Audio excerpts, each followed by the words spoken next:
It was a calm Sunday morning. The ocean was still. The sky was clear. At 7:55 a.m., without warning, the sound of engines ripped through the air. Not American planes, enemy planes. In less than 2 hours, 2,403 people would be dead, thousands more wounded, and the United States would be pulled into the bloodiest war in human history. This is not just a military story. This is a human story. December 7, 1941. Pearl Harbor, Hawaii. Most sailors were asleep in their bunks. Some were brushing their teeth. Others were laughing, joking, or planning their day. Sunday meant rest, church, letters home. Many ships had their ammo locked away. Anti-aircraft guns were unmanned. No one expected war to arrive on a Sunday morning. At 7:55 a.m., the first Japanese planes appeared. At first, many sailors waved. They thought it was a drill. Seconds later, bombs fell.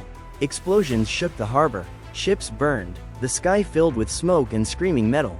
Japanese torpedo planes flew so low that sailors could see the pilots' faces.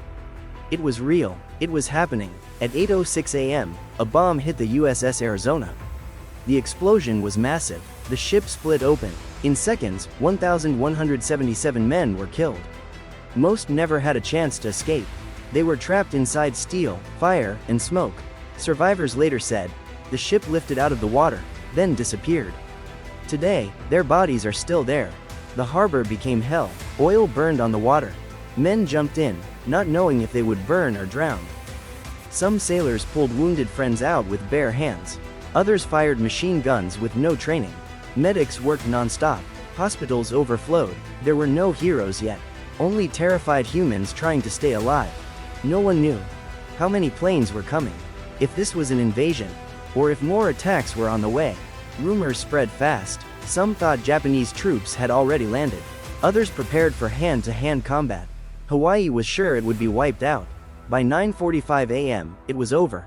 The harbor was silent again. But it was a silence filled with smoke, wreckage, and death. 8 battleships were damaged or destroyed. Nearly 200 aircraft were ruined. Pearl Harbor looked like a battlefield, because it was one. Bodies were everywhere. Burned, broken, unrecognizable. Families would receive telegrams weeks later. Many never got bodies back. Only names. The shock slowly turned into something else. Anger. The next day, President Franklin D. Roosevelt addressed Congress. His voice was calm. His words were not. December 7, 1941. A date which will live in infamy. Congress declared war on Japan. Within days, Germany and Italy declared war on the United States.